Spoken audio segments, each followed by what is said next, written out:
Ya, assalamualaikum warahmatullahi wabarakatuh. Selamat siang anak-anak.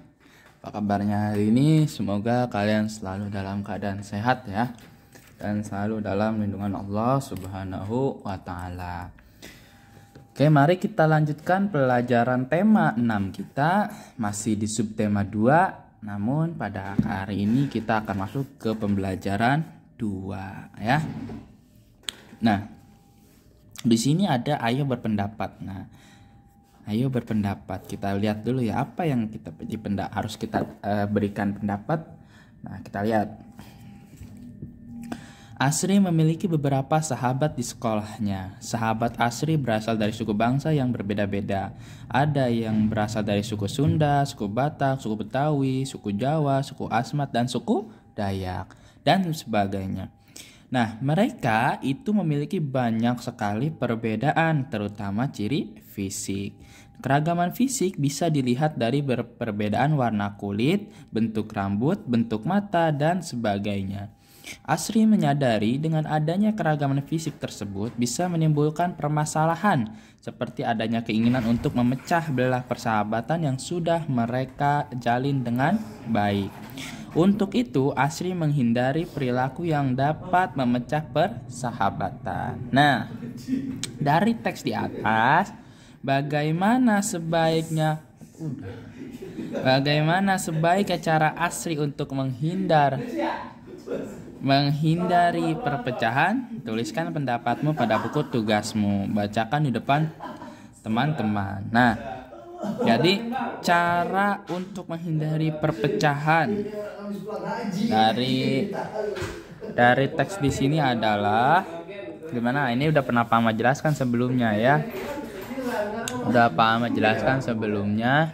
Bahwa untuk menghindari perpecahan itu ada beberapa perilaku yang harus dihindari. Seperti apa ya? Waktu kemarin sudah Pak Ahmad jelaskan, ingat-ingat lagi ya. Ditulis di buku kalian 5 aja ya. Nanti ketika tatap muka dibawa ya, kita nilai ya. 5 saja, nggak usah banyak-banyak. 5 perbuatan yang harus dilakukan untuk menghindari perpecahan ya. Nah, selanjutnya ini kita akan belajar tentang simetri ya. Nah, simetri ini kita bisa contohkan dengan melipat kertas origami ya. Kalian pasti punya kertas origami kan di rumah ya. Kalau nggak punya, beli ya.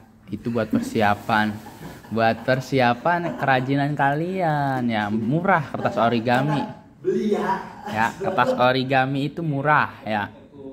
Murah, terus banyak isinya ya. Jadi kalian nggak dapat cuma satu doang, tapi banyak ya. Nah, contohnya nih kita lihat ya. Yang pertama, kalian siapkan kertas origami, kemudian buatlah bentuk segitiga sama kaki. Ingat segitiga sama kaki gimana? Segitiga sama kaki nih seperti ini nih. Kakinya sama ya. Nah, kemudian lipat segitiga tersebut menjadi 2. Setelah dilipat kemudian buka kembali. Perhatikan ukuran pada bagian kiri dan kanan kertas setelah dilipat, apakah ukurannya sama besar. Nah, untuk lebih detailnya kita lihat gambarnya ya. Nah, lihat di sini. Nah, lipat bagian ujung kiri ke ujung kanan sehingga kedua ujung bertemu ya. Kemudian hasil lipatannya nanti akan berbentuk seperti ini nih ya. Hasil lipatan kertas. Kemudian jika hasil lipatan kertas dibuka lagi, terdapat garis bekas lipatan di tengahnya ya. Kalau kita lipat kertas nih seperti ini aja, misalkan Pak Ahmad contohkan ya, ini misalkan kertas nih kita lipat seperti ini nih misalkan ya. Ini pasti nanti ada bekas lipatannya. Nah, ini bekas lipatannya nih ya. Kalau kalian pakai kertas origami, buat segitiga sama kaki ya. Nah, nanti hasil kertas lipatannya ini, bekas lipatannya ini itu adalah disebut sebagai garis simetri ya. Garis simetri. Nah, berdasarkan kegiatan di atas terdapat garis simetri atau sumbu simetri ya. Sumbu simetri ini membagi suatu bangun datar menjadi 2 bagian yang sama besar ya. Jadi sumbu simetri ini membagi bangun datar itu menjadi dua bagian yang sama besarnya ya. Jadi kalau nggak sama itu tidak bisa ya. Nah, ketika bangun datar tersebut dilipat pada sumbu simetri, bagian yang satu dan lainnya akan saling menutup ya. Oke ya. Kalau kalian lebih enaknya praktekkan di rumah ya. Kalau sudah tatap muka sih bisa kita praktekkan bersama-sama nanti di kelas ya. Karena kita masih online, masih daring, silakan praktikkan di rumah dengan kertas origami. Kalau nggak ada kertas origami nggak apa-apa, pakai kertas yang lain juga, yang bekas nggak apa-apa. Nanti dibuat segitiga sama kakinya ya. Nanti betul nggak dari hasil sumbu simetri ini lipatannya itu dua bagian itu sama besar atau tidak ya. Nah, oke. Nah, lanjut masuk pembelajaran 3 ya. Kita masuk kata hubung. Kata hubung itu adalah kata yang menghubungkan kata satu dengan kata yang lainnya dalam sebuah kalimat atau menghubungkan kalimat dengan kalimat pada sebuah paragraf. Kata hubung juga bisa disebut sebagai kata konjungsi. Ya, ini sudah pernah kita pelajari dulu ya. Nah, selanjutnya, salah satu contoh kata hubung adalah tetapi. Nah, ya, kata tetapi digunakan sebagai penghubung dua unsur dalam satu kalimat. Dua unsur yang dihubungkan saling bertentangan, ya. Kata tetapi diletakkan di tengah kalimat setelah tanda baca koma. Contohnya, Bayu anak yang cerdas, tetapi pemalas. Nah, rumah itu besar tetapi tidak dirawat ya. Jadi setelah tanda koma itu baru ditulis tetapi. Nah, selain kata hubung tetapi, ada pula kata hubung dengan. Kata hubung ini digunakan untuk menjelaskan cara, sifat, alat atau orang yang ikut serta ya. Jadi kata hubung dengan ini digunakan untuk menjelaskan cara, menjelaskan sifat atau alat atau orang yang ikut serta. Nah, contohnya, Ani berangkat sekolah dengan sepeda baru yang diberikan ibunya. Nah, dengan di sini itu menjelaskan apa? Menjelaskan alat. Alatnya apa? Alatnya sepeda, ya. Yang kedua, Ayah sedang bercakap-cakap dengan paman. Nah, bercakap-cakap dengan paman. Nah, dengan di sini menjelaskan atau kata hubung dengan ini digunakan untuk apa? Untuk orang yang ikut serta, ya. Nah, Rima mengerjakan tugas dengan teliti. Nah, seperti itu, ya. Paham ya? Nah, di sini ada kalimat rumpang nih ya. Kalimat rumpang yang harus kita lengkapi dengan kata hubung. Kita lihat. Anak itu pintar, suka berbohong. Berarti isinya apa? Tetapi ya. Nah, selanjutnya yang kedua, Dila berangkat ke sekolah teman-temannya apa yo? Tetapi apa dengan? Dengan ya. Gampangnya gini aja, kalau ada tanda komanya itu berarti kata hubungnya harus menggunakan tetapi ya. Tapi juga kita ketika ingin memberikan kata hubung itu kita harus melihat dulu teksnya ya, antara yang depan dan setelahnya, seperti itu ya. Untuk 3, 4, 5 nya silakan diisi masing-masing ya.